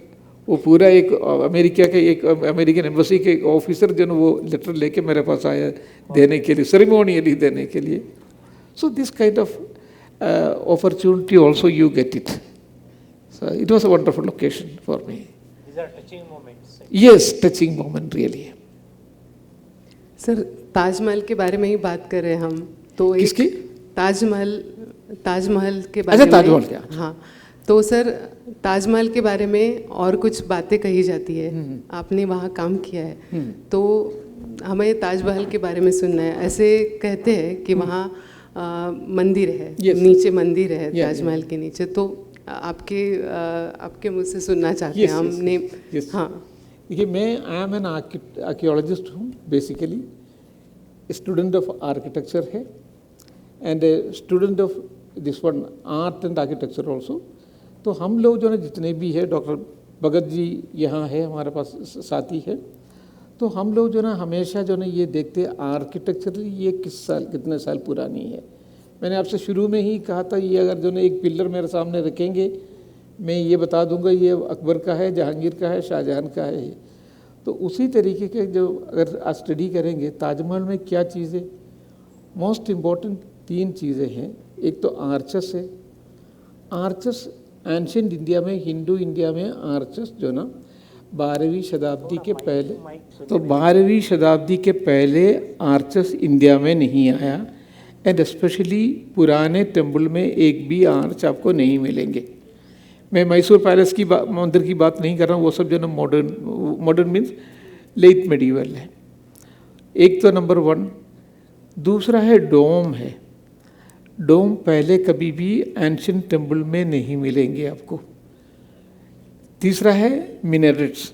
मिनरेट्स आपको कभी भी नहीं मिलेंगे मंदिर में। तो पूरे ताजमहल जो ना ये मिनरेट से, आर्चस से, डोम से बना हुआ। डोम में भी जो अगर यहाँ कोई आर्किटेक्चर के अगर स्टूडेंट है तो वो बता देंगे 2 टाइप ऑफ डोम्स है। एक तो सिंगल डोम। सिंगल डोम्स का मतलब ये है कि only 1 shell would be there. अच्छा, जितने भी Mohammad Ghori say that is 1192 से 1526 दैट इज़ मुग़ल जो बाबर जो आया तब तक इंडिया में जितने भी डोम्स थे वो सिंगल डोम्स था। और बाबर के आने के बाद हुमायूं के पीरियड से ये डबल डोम शुरू हुआ। ताजमहल का है जो डबल डोम है। तो वो लोग कहते हैं, जो एक्सट्रीम हिंदू वाले जो ग्रुप कहते हैं, वो 11वीं सेंचुरी का मंदिर था जो शाहजहां ने बाद में चेंज करके ये बनाया है। तो उस टाइम में जब अगर आर्चस 11वीं सेंचुरी में इंडिया में नहीं है, मिनरेट नहीं है, डोम किसी भी तरीके का डोम नहीं, सिंगल डोम भी नहीं है, डबल डोम भी नहीं है, तो आप कैसे कहेंगे ये उस ज़माने का मंदिर था। इट वाज जो उस ज़माने के जो मानसिंह करके जो अकबर के जो साले ब्रदर इन लो थे, हम उनकी एक पैलेस उस जगह पे था। उसी जगह पे जो ना अकबर शाहजहां ने 4 प्रॉपर्टीज़ जो ना उनको दिया है। तो उसके लिए फरमान भी बीकानेर म्यूज़ियम में है। बीकानेर म्यूज़ियम में भी, जयपुर म्यूज़ियम में भी है। वहाँ एक स्ट्रक्चर था, वो शाहजहां ने परचेज़ किया, तोड़ने के बाद जो ना ये ताजमहल बनाया। तो ये सब चीज़ें जो एक्सट्रीम जो हिंदू जो कहते हैं, तो उसमें हम लोग विश्वास नहीं करते एज एन आर्कियोलॉजिस्ट। फिर वो जो क्लेम करते हैं ना हमारे पास पुष्पक विमान था, हमें सर्जरी आता था, ये सब जो ना आज कौन विश्वास करेंगे। तो मैंने एक बार उनसे पूछा, एक आदमी से पूछा, अगर जो ना पुष्पक विमान था उसका तेल जो ना वो कहाँ से लेते थे? सऊदी अरबिया से परचेज करते थे। तो ये सब जो ना एक्सट्रीम आजकल जो ना एक फैशन बन गया। हाँ, जो कुछ है वो हम ही लोगों ने किया। कल 2-3 दिन पहले भी मैंने अखबार में देखा था, एक गवर्नर ने कहा कि जो ना जो पुष्पक ये जो विमान जो बनाया था वो भरद्वाज ने, सेज भरद्वाज ने बनाया था। ये टेक्नोलॉजी हम लोगों से बाहर वालों ने चोरी करके बनाया। So these are the extreme views. तो उसमें हम लोग विश्वास नहीं करते। So unless you have evidences, you don't accept. Pardon? जब तक पुरावा नहीं होता है, कुछ प्रूफ नहीं होता है, तब तक आप मानते नहीं हो। जब तक हमें जो ना सबूत नहीं मिलेंगे, आर्कियोलॉजिस्ट जो ना एविडेंसेस जब तक नहीं मिलेंगे तब तक आप नहीं मानोगे। यहाँ पर भी हमारे पास एक ताजमहल है। Yes, you have a Taj Mahal, yeah. The replica of Taj Mahal, Deccan का ताज कहते हैं उसे। तो ये और वो आपने अगर देखा होगा तो इसमें सिमिलरिटीज कितनी है? इसमें सिमिलरिटीज़ काफ़ी है। एक तो इसका जो ना पूरा जो ये है, लेकिन जो ना प्रोपोर्शन में ठीक नहीं है। और वो ताजमहल के जो असली चीज़ें जो हैं, it is on the bank of a river. वो यहाँ वो on the bank of the river नहीं है। तो बैंक ऑफ अ रिवर होने में जो ना उसका फोरग्राउंड, दोनों साइड्स और बैकग्राउंड जो ना, तो वो एक साथ नहीं रहेगा। फोरग्राउंड साइड जो एक जैसे लगेगा, बाकी जो बैकग्राउंड है वो हमेशा हॉराइजन रहेगा। तो हॉराइजन में जो कुछ चेंजेस आएगा, that would be reflected on the marble also. इसलिए there is a changing moods of Taj Mahal. सवेरे एक मूड में होगा, I mean Taj Mahal would be, I am talking about Agra Taj Mahal, not this Taj Mahal, it would be fresh and fragrant like a girl coming out from the bathtub, and by 9-10 o'clock it would be again, because now she is at her teens, then by 12 o'clock it would be, she would be blazing with her beauty, then by evening it would be almost like a girl who is, or like a woman who is at 40, and then in the night she is calmly sleeping. So all these things are there. So there is a changing moods of Taj Mahal that you cannot see here. इसका proportion भी ठीक नहीं है जैसे वो ताजमहल है। और वो बेगम के लिए बनाया है, ये माता के लिए बनाया है। yes, बनाया है, yes. That is the most this one. Sir, जिन छात्राओं को आर्कियोलॉजी डिपार्टमेंट में काम करने का इच्छा है, उनको क्या एकेडमिक्स पढ़ना चाहिए? मतलब कौन से कोर्सेस है आर्कियोलॉजी रिलेटेड? या तो आपके लिए, आई मीन जो भी महाराष्ट्र से है, उनका एक very important institution is here Pune में, Deccan college Pune, that is the best institution. जो मेरे ख्याल में MA से वो जो कोर्स स्टार्ट हो जाते हैं, MA कंप्लीट करने के बाद जो ना दिल्ली में एक कोर्स है, that is a post graduate diploma इन archaeology, that is a very good thing. अगर PhD करना चाहे, that I mean Deccan college is again the best thing, या बड़ौदा यूनिवर्सिटी है, या BHU है, Banaras Hindu university, these are some of the best institutions. लेकिन इन सब में तब जाइएगा if you have a passion for the subject. अगर पैशन नहीं है तो फिर जो है इस लाइन में मत आइएगा, क्योंकि आपको बहुत धूप झेलना पड़ेगा। You will have to walk for miles and miles sometimes, आपको बारिश झेलना पड़ेगा। This is a kind of field work. हाँ, अगर बारिश है झेल सकते हैं, if you have a sportsman spirit, then archaeology, then if you have a passion, then this is a very good course. Otherwise इसमें मत जाइएगा, सैलरी उतना अच्छा नहीं होगा। हम लोगों को सबको जो ना सैलरी अच्छी मिल गई है, वो एक दूसरी बात है, लेकिन हमेशा वो नहीं रहेगा। So one should be very cautious. और सर, आर्कियोलॉजी के बहुत सारे ब्रांचेस हैं, जैसे मराइन आर्कियोलॉजी है, yes. स्पेस आर्कियोलॉजी भी या तो ये सब भारत में ये सब शिक्षा है? यस, मरीन आर्कियोलॉजी वगैरह बहुत डेवलप करना चाहिए था। यहाँ तो लैंड आर्कियोलॉजी बहुत अच्छी है, लेकिन जो मरीन आर्कियोलॉजी, जैसे प्रोफेसर जो SR राव साहब थे, he was also here, posted here, और यहाँ से उन्होंने लोथल का एक्सकवेशन किया। उसके बाद अंडर वाटर आर्कियोलॉजी वो NIO करके गोवा में एक नेशनल इंस्टीट्यूट ऑफ ओशियनोग्राफी, वहाँ जाके किया। उन्होंने ही द्वारका का जो ना लोकेशन किया है। तो इन सब चीज़ों में जो ना आप बहुत आगे जा सकते हैं, जो BJP गवर्नमेंट कर सकता था, लेकिन 10 साल उन्होंने बिल्कुल गायब कर दिया, ख़त्म कर दिया, कुछ नहीं किया। It is almost gone back to the same kind of period. तो अगर जो ना if you have a powerful ministry and a very good officers also, then only things will change, otherwise इसमें ही चलेंगे। सर, आपका भी स्पेशलाइजेशन हुआ है आर्कियोलॉजी में किसी एक पर्टिकुलर सब्जेक्ट में? मेरा ही लैंड, जैसे मराइन आर्कियोलॉजी है, हाँ। तो आपका भी ऐसे किसी एक सब्जेक्ट में स्पेशलाइजेशन आपने किया है क्या? नहीं, हम लोगों का तो खैर कोई स्पेशलाइजेशन ऐसा नहीं हुआ, लेकिन जो हमारा पोस्टिंग जो था वो कई जगह पे ऐसा था। जैसे मैं मद्रास में पोस्टेड था तो टेम्पल वॉज माई स्पेशलाइजेशन, जब दिल्ली में था तो Mughal monument was my specialisation.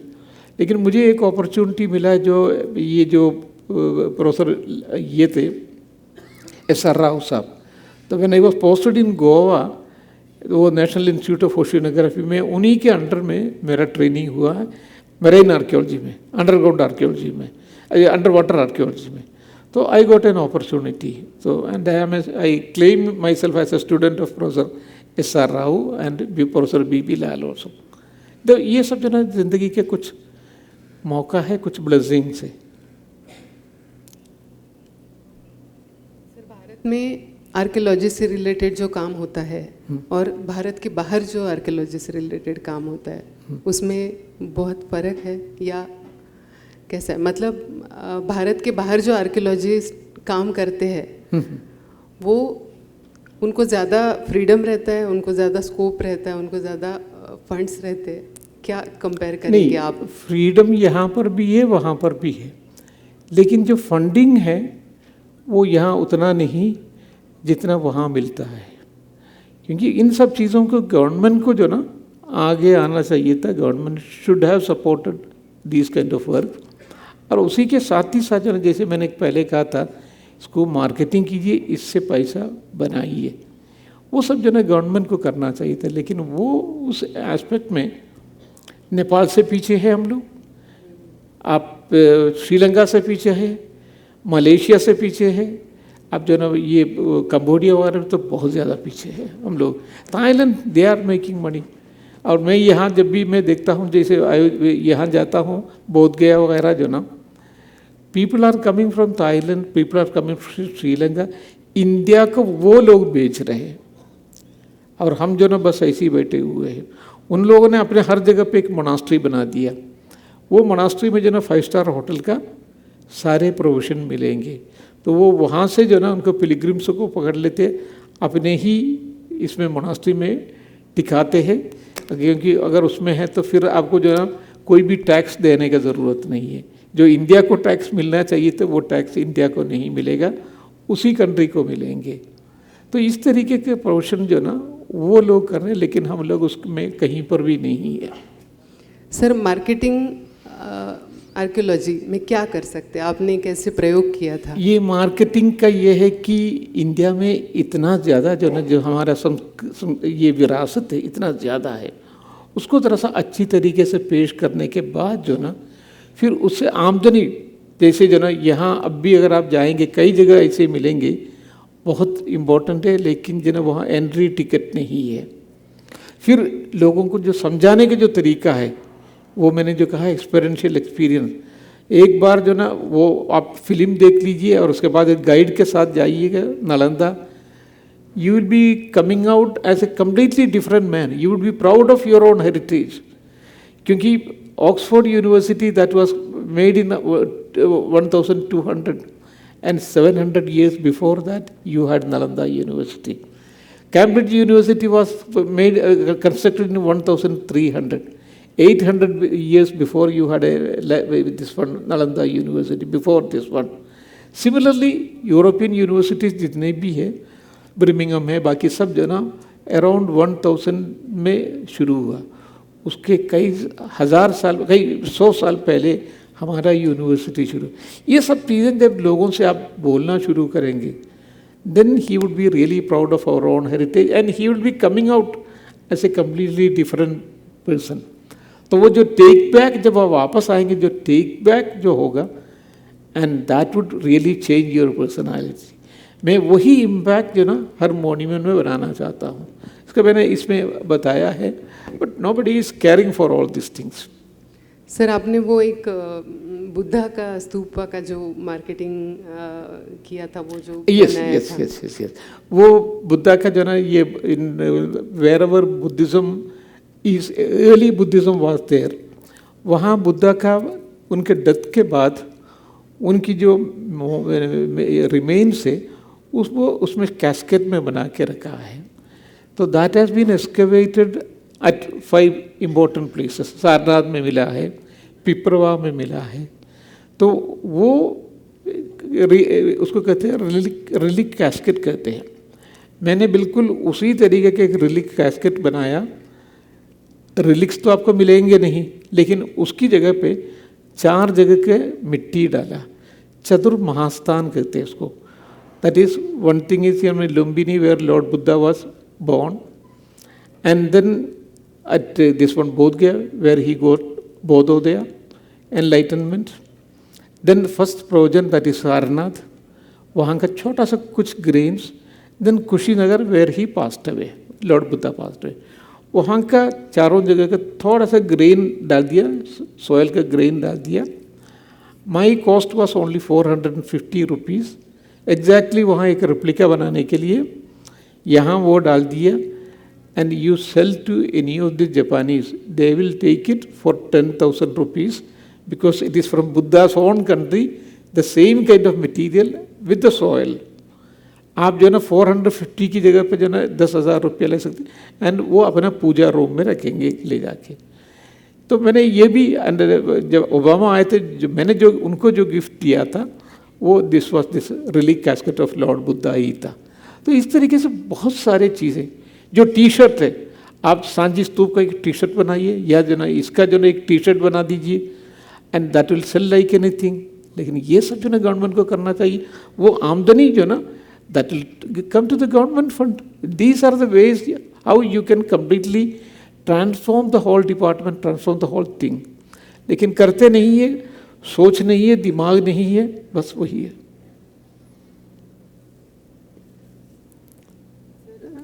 2 जुलाई अभी 2024 को सुधा मूर्ति जी ने राज्यसभा में एक मुद्दा रखा था, एक पॉइंट रखा था कि भारत में बहुत सारे ऐसे स्थल हैं, ऐसे मॉन्यूमेंट्स हैं जो वर्ल्ड हेरिटेज साइट में यूनेस्को ने लेने चाहिए, और भारत सरकार ने वो इंफॉर्मेशन जो रहता है वो पहुंचा के ये जो मंदिर है जो और भारत के जो सांस्कृतिक स्थल है उनको वर्ल्ड हेरिटेज साइट में इंक्लूड करना चाहिए।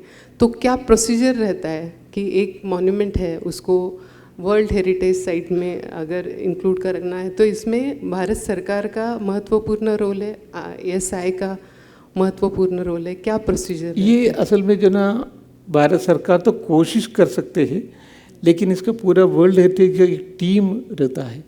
तो इसी तरीके से जैसे इंडिया कम्पीट करेंगे उसी तरीके से चाइना भी कम्पीट करेंगे अपना मॉन्यूमेंट के लिए, इटली भी करेंगे। आज तक जो ना 1226 मॉन्यूमेंट डी इस कैटेगरी में आया है। हर एक को जो ना वर्ल्ड हेरिटेज मॉन्यूमेंट डिक्लेयर नहीं कर सकते हैं, तो उसमें जो ना it should have a lasting effect, that particular monument should have a lasting effect. उस कैटेगरी में आते हैं हमारा अजंता है, एलोरा है, एलिफेंटा है, ये सब चीज़ें, ताजमहल है, आगरा फोर्ट है, ये सब। तो इसी तरह ये सारी बहुत सारे कंट्रीज कम्पीट करेंगे, तो उसमें से एक साल में एक ये कंट्री से एक ही मॉन्यूमेंट सेलेक्ट करते हैं। तो it is a very rigorous process, तो उसमें आना बड़ा मुश्किल हो जाते, लेकिन हमको तो कोशिश करते रहना चाहिए। आपको ऐसे लगता है कि भारत में और ऐसे बहुत सारे रहस्यमय ठिकान हैं जहाँ एक्सकवेशन होना चाहिए, वहाँ कुछ मिल सकता है? ऐसे बहुत सारे नहीं है, इंडिया में बहुत है, लेकिन पहले तो उसको ठीक ठाक कीजिए। आप ठीक ठाक ही नहीं कर रहे। कल मैं जा रहा था खरज जैसे जनाब, ये आपके ये इसमें बहुत सारे मॉन्यूमेंट है, तो अब भी जो ना वीरान पड़ा हुआ है, तो उसको पहले जो ना आर्कियोलॉजिकल सर्वे ऑफ इंडिया का या स्टेट आर्कियोलॉजी का अंडर में लाइए, उसको ठीक ठाक कीजिए, उसमें घास वास निकालिएगा, तभी तो खैर तो आप इसको जो ना दुनिया के सामने पेश कर पाएंगे। लेकिन उसके लिए फंडिंग नहीं है, गवर्नमेंट फंड जो है ना इसके लिए नहीं देंगे, लेकिन टूरिज़्म के लिए गवर्नमेंट फंड देने के लिए तैयार है।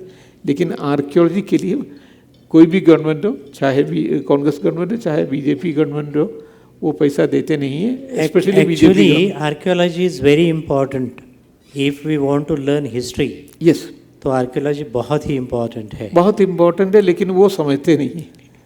और इतिहास और ये आर्कियोलॉजी, यस, ये दोनों का कनेक्शन जो है ज़रा आप खुलकर बताएंगे कि कैसे ये सहायता करते हैं? असल में इतिहास जो ना दैट इज़ हिस्ट्री है, एंड आर्कियोलॉजी में हम लोग जो ना समय अगर प्रूव करना है, हमें मटेरियल एविडेंस मिलना चाहिए। जब तक मटेरियल एविडेंस नहीं मिलेगा तो हम लोग जो ना वो मानेंगे नहीं। अब तो सिर्फ कहने से, किताबों में लिखने की वजह से जो ना हम ये नहीं मानेंगे कि हाँ ये उस ज़माने में ये था करके। लेकिन हाँ, अगर हम मटेरियल एविडेंस मिल गया, हम लोग कहेंगे यस हुआ है। फॉर एग्जांपल जो चैरियट्स है, रथ, इसके बारे में हमारा जो ना कई रेफरेंसेस है, लेकिन 2018 तक जो ना हमें कहीं से भी चैरियट का एविडेंस नहीं मिला था, लेकिन 2018 में सिनोली करके मेरठ के पास एक जगह है, वहाँ पूरा चैरियट मिल गया हम लोगों को। यस, पूरा। तो दशरथ का मतलब ये खुद जो ना इनके पास ना 10 रथ था, और जो कैकेयी के जो स्टोरी है वो भी इसको साबित करते। तो आपको लिटरेरी रेफरेंसेस होगा, लेकिन आपके पास मटेरियल एविडेंस नहीं है। अब ये हो गया कि लिटरेरी रेफरेंस भी है, मटेरियल एविडेंस भी है, तब जो ना वो पूरे की पूरा जो ना कॉम्प्लीमेंट्री हो जाते हैं।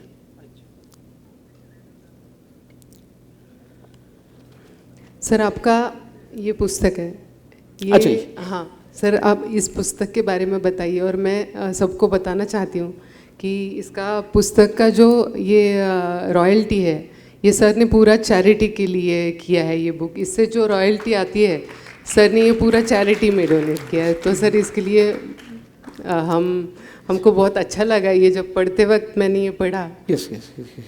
नहीं, ये तो खैर तो it has been now translated into 7 languages. हाँ, मराठी में भी है।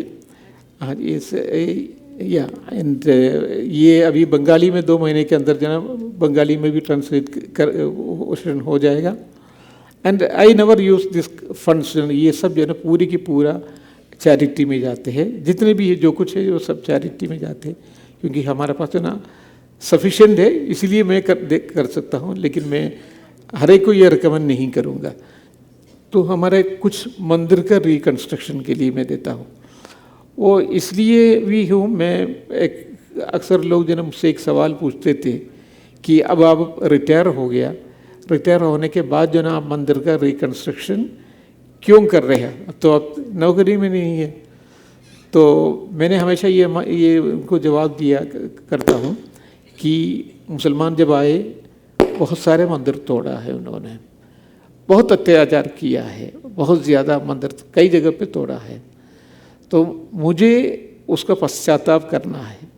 So when I reconstruct A temple, जैसे बटेश्वर में किया है, बाकी जगह पे किया, या स्तूप को जो ना रिकन्स्ट्रक्ट किया, मैं उन गलतियों को एहसास करता हूँ और उसका पश्चाताप कर रहा हूँ। This is my philosophy. और थोड़ा सा अगर एहसास करेंगे तो हिंदूस भी समझ जाते हैं। तो it's a kind of repentance repair work है। और जो कुछ इसमें जो भी पैसा आते हैं तो वो सब जो है ना, या मंदिर का, क्योंकि कुछ टिप्पू सुल्तान ने कुछ मंदिर तोड़ा था, तो उसमें से कुछ को जो ना, दैट वाज इन केरला, तो मैं उसके लिए कुछ दे देता हूँ, या बाकी जो ना कुछ और जो अच्छे काम है उसी में यूज़ कर देता हूँ, so that you know it should serve the people. जब तक लोगों को जो ना ये काम नहीं आएगा तो बाकी हम लोग काम करने से कोई फ़ायदा नहीं है। आपका क्या काम चल रहा है अभी? आप क्या काम कर रहे हैं आर्कियोलॉजी में? आप रिटायर हो गए तो Yes. उसके बाद भी आप कुछ गाइडेंस? अभी मैं कल भी सुधा नारायण मूर्ति मैडम को फ़ोन आया था, कल मैं एक मीटिंग में था, उसी टाइम में उनके फ़ोन आया था, क्योंकि कई जगह पे ये इसी तरीके का जो एक तो वहाँ चल रहे हैं, बटेश्वर में ही चल रहे हैं, काम चल रहे, तो कई और जगह पे मैं एडवाइस देते रहता हूँ। तो इन सारी चीज़ें जो ना काम आगे जारी है, बहुत अच्छी तरीके से है, क्योंकि फालतू बैठता नहीं हूँ, काम करने का मौका है।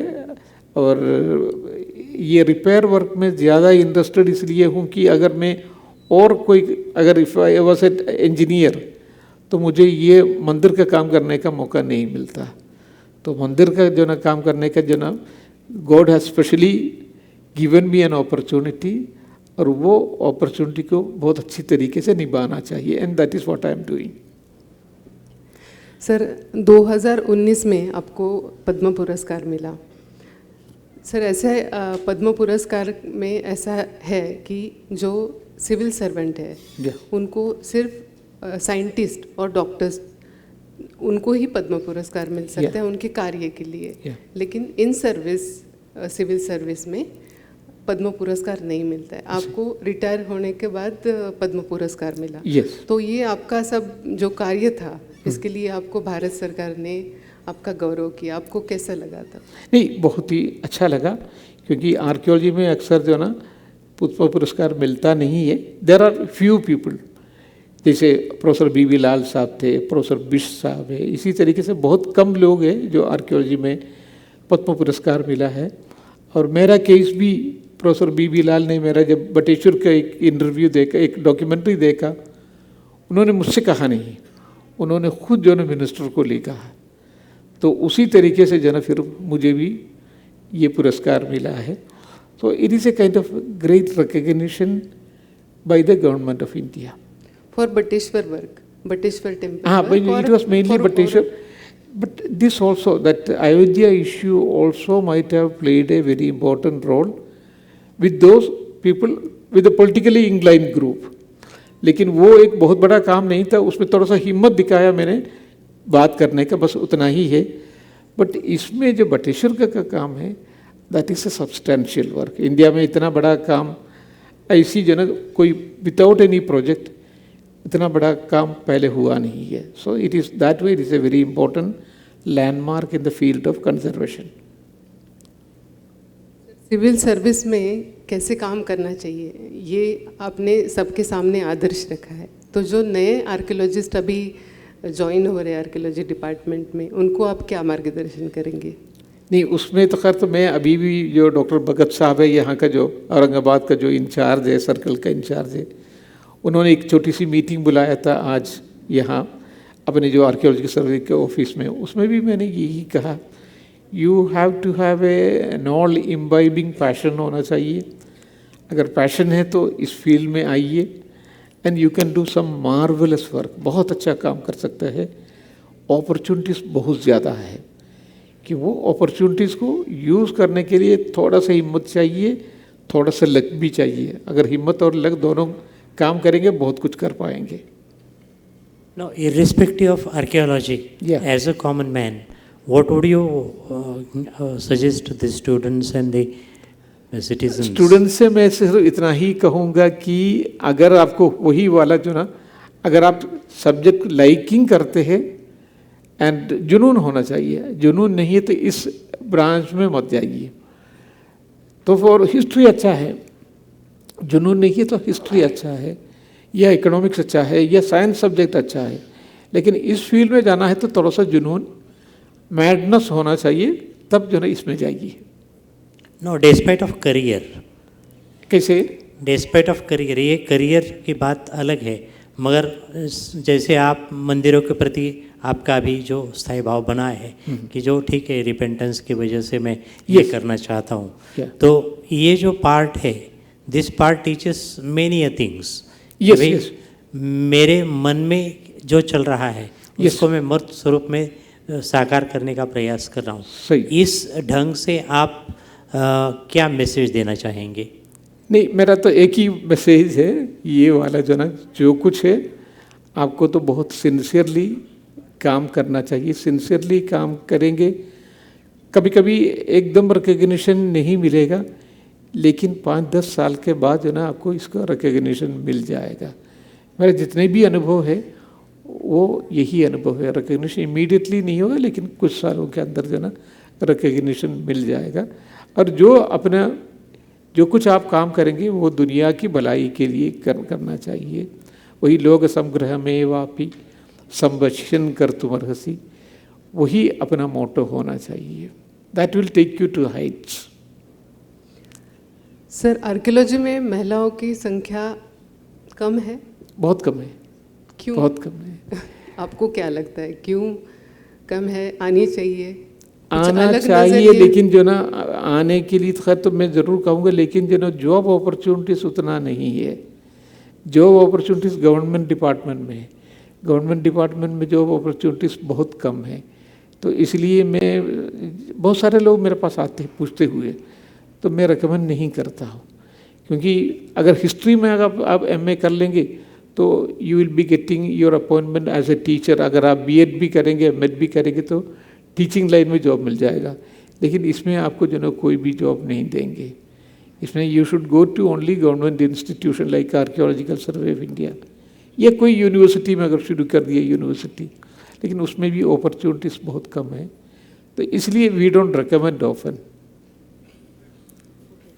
सर लास्ट कुछ छोटे प्रश्न निकाले सर हमने Yeah. और उसके बाद वो होने के बाद हम प्रेक्षकों में Oh, से yes. कुछ प्रश्न रैपिड फायर। या सर आपका फेवरेट बुक, आपका फेवरेट पुस्तक, आपका पसंदीदा पुस्तक कौन सा है? बुक मुझे जो सबसे हाँ आपका पसंदीदा। मेरा लाइफ जो चेंज किया है वो नेहरू जी की किताबें हैं। एक तो डिस्कवरी ऑफ इंडिया है, because I am from Kerala, तो डिस्कवरी ऑफ इंडिया पढ़ने के बाद मुझे ऐसा लगा अब मैं Calicut is my town, Calicut में नहीं पढ़ूंगा। अगर मैं एजुकेशन कंटिन्यू करेंगे, I will study somewhere in North India and where history was enacted. तो नॉर्थ इंडिया में दिल्ली है, दिल्ली के आस पास में है कि अलीगढ़ यूनिवर्सिटी। तो it was one was this discovery of India and the second was this one the glimpses of world history. ये दो किताबें जो ना that played a very important role in my life. मैं सभी प्रेक्षकों को बताना चाहूँगी कि सर को पुस्तक पढ़ने का, अध्ययन करने का बहुत उनका आदत है और सर अध्ययन करते रहते हैं। सर का जो कोझिकोड केरला में घर है, तो सर का एक रूम है जो पूरा ऊपर से नीचे तक पूरा बुक्स से भरा है। सिर्फ दरवाजे और खिड़कियाँ छोड़ के पूरा जो कमरा है वो पूरा ही बुक्स से भरा है। तो सर अगला क्वेश्चन, आपका पसंदीदा वर्ल्ड हेरिटेज साइट, आपका पसंद वर्ल्ड हेरिटेज साइट आपका जो अच्छा यह है मेरे लिए तो सबसे अच्छा जो ना वो फतेहपुर सिकरी रहता है, क्योंकि I work there for 9 years continuously. तो इंडिया में जो वर्ल्ड हेरिटेज साइट है तो मुझे वो फतेहपुर सिकरी ही लगता है, because that was because of my personal association. 9 साल जो ना वहाँ एक जगह पे काम करना, वो सारे लोगों को मैं जानता हूँ, सारे लोग मुझे भी जानते हैं, आज भी जानते हैं। बचपन से मीन जो ना when I was young with this one archaeology, तब से मैं वही हूँ। तो इसलिए सारे लोग जो ना फतेहपुर सिकरी है, आगरा है, लोग जानते हैं मुझे। अच्छा सर, आपको क्या लगता है आपका अब तक का सर्वोत्तम कार्य जो है आपके हिसाब से वो कौन सा है? अब तक का सर्वोत्तम कार्य जो है आपका बेस्ट आपने दिया है, आपको लगता है कि सबसे अच्छा कार्य मैंने ये है बटेश्वर का जो मंदिर का जो रिकंस्ट्रक्शन है, वो एक बहुत बड़ा काम था भाई। एनी विद एवेल्यूशन जी ने बहुत बड़ा काम था। एंड कंजर्वेशन में वो है, एक्सकेवेशन में जो अकबर का जो इबादत खाने का वो जगह ढूंढ के निकालना। सो that was my second important work. Okay, एक ऐसा चेंज अगर आपको मौका मिले कि आर्कियोलॉजी डिपार्टमेंट में एक चेंज करना है तो आप क्या करेंगे? नहीं, I would like to be born as an archaeologist again, not anything else, I have no other choice. एक व्यक्ति जिसने आपको सबसे ज़्यादा प्रेरित किया है, एक ऐसा व्यक्ति जिसने आपको सबसे ज़्यादा प्रेरित किया है, मोटिवेट किया है, उनका नाम? That was professor B B Lal. Okay, जो हमारा अयोध्या एक्सकेवेशन का जो डायरेक्टर जनरल थे, and it was he who influenced me a lot. और भारत का एक आर्कियोलॉजिस्ट जिनका काम आपको सबसे ज़्यादा पसंद है, ऐसा कौन सा आर्कियोलॉजिस्ट? प्रोफेसर बीबी लाल। यस। और सर, कौन से राज्य में सबसे ज़्यादा पुराने मंदिर है? आपने 10 राज्यों में काम किया है, तो सबसे ज़्यादा पुराने मंदिर कौन से राज्य में है? नहीं, मध्य प्रदेश है, यूपी है, बिहार है। लेकिन मध्य प्रदेश में जो मुस्लिम आक्रमणकारी लोगों ने आया, उन लोगों ने वो बहुत सारे मंदिर तोड़ दिया। जैसे कन्नौज वगैरह में तो बहुत ज़्यादा मंदिर तोड़ दिया। ये जगह पे जो ना इसमें मध्य प्रदेश में उतना ज़्यादा तोड़फोड़ हुआ नहीं है, तो अब भी बहुत सारे मॉन्यूमेंट जो ना भी वहाँ बरकरार है। प्रेक्षकांमधून कोणाला प्रश्न विचारायचे असतील तर? नमस्कार। नमस्कार सर। मैंने ये पढ़ा है डॉक्टर बाबा साहब अम्बेडकर के किताब में, जो नरेंद्र जाधव जी ने लिखे हैं, 500 मार्मिक भाषण। उसमें एक जगह एक रेफरेंस ये आता है, संदर्भ ये आता है कि जो मूर्ति पूजा है वो बुद्धिज़्म से हिंदुइज़्म में आ गई। इतना ही नहीं, जो मूर्ति जो पहले भगवान बुद्ध की थी, उसके बाद में कई तरह की मूर्तियाँ तब के वैदिक समाज ने बनाई और उसकी पूजा शुरू हो गई। मतलब भगवान बुद्ध के पहले, उन भगवान बुद्ध की मूर्ति के पहले किसी तरह से ऐसी मूर्तियाँ और उसकी पूजा हिंदुस्तान में नहीं होती थी, ऐसा मैंने पढ़ा है। आपकी क्या राय है? मैं उसके बारे में बहुत ज़्यादा बोल नहीं सकता हूँ, लेकिन मैं इतना ये कह सकता हूँ कि बुद्धिज़्म में भी मूर्ति पूजा पहले नहीं था। जो हीनयान संप्रदाय जो था उसमें मूर्ति पूजा आप बिल्कुल नहीं कर सकते हैं।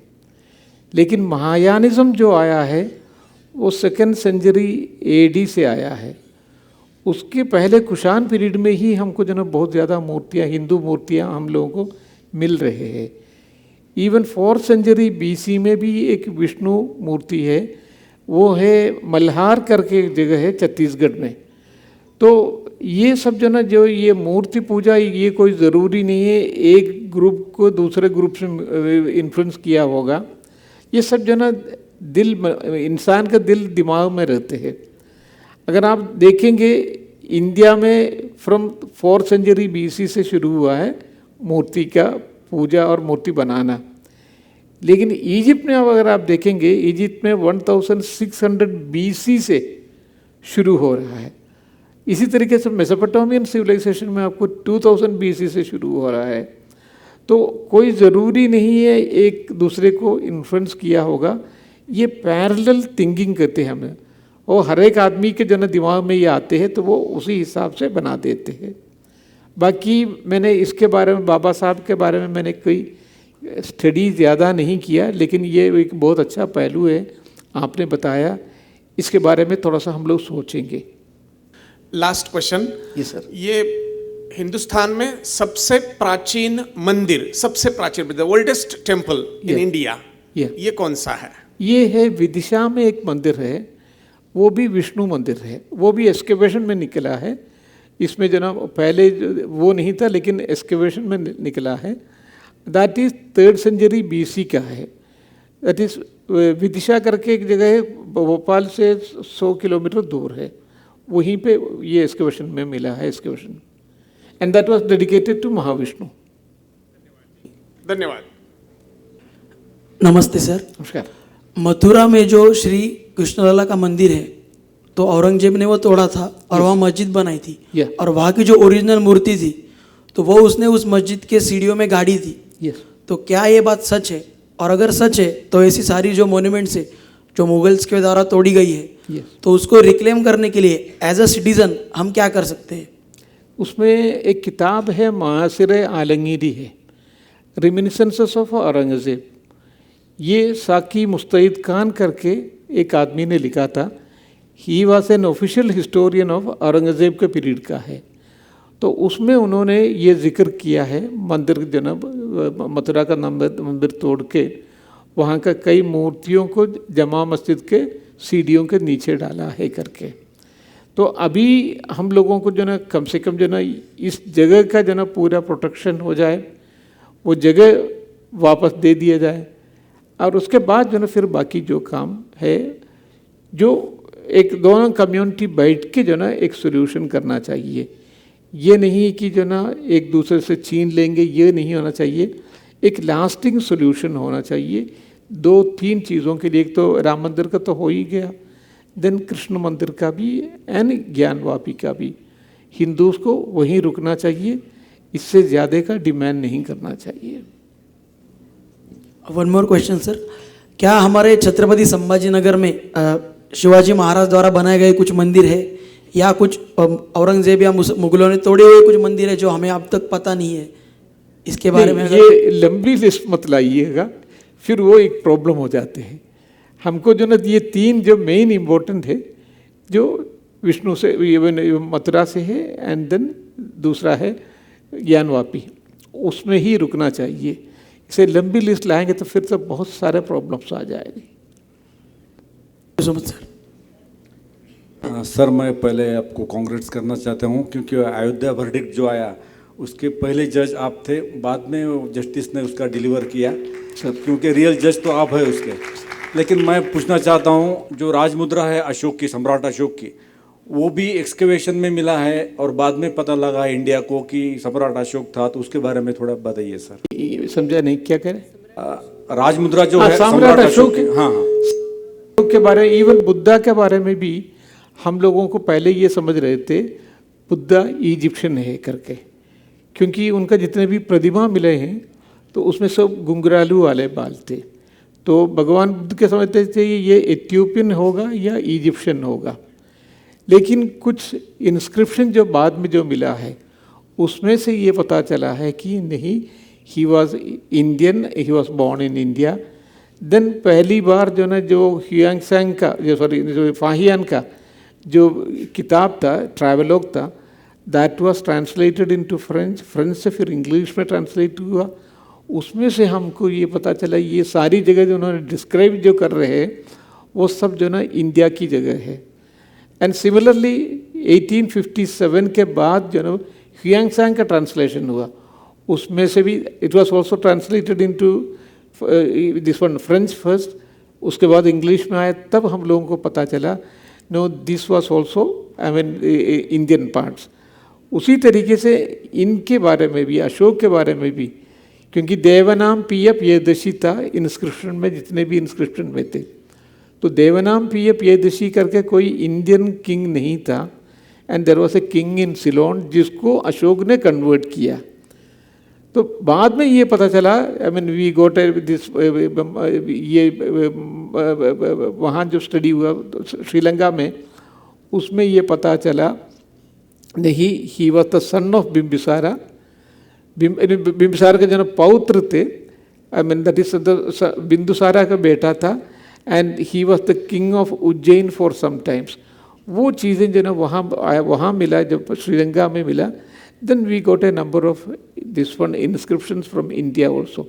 तो पहले ये दोनों चीज़ें जो हमको बाद में पता चला, दैट वाज बाई 1840 तक जो ना ये पिक्चर क्लियर हुआ था। Thank you sir. सबसे पहले मैं और एक बात बोलना चाहता हूँ, कुछ सालों से बहुत बहुत अच्छे लोगों को पद्मश्री अवार्ड मिल रहा है, और ये जो ऑर्गेनाइज़र है उनको भी मैं बहुत बहुत बधाई देता हूँ, क्योंकि छत्रपति संभाजीनगर में उन्होंने इतना बढ़िया सेलिब्रेशन आयोजित किया है। Thank you. कि अगर आपको अभी फिर से वर्ल्ड में कहीं एक्सकेवेशन करने का मौका मिलता है तो आप कहाँ करेंगे और क्यों? I will be again excavating at Fatehpur Sikri. Excavation में अगर कंजर्वेशन करना है बटेश्वर।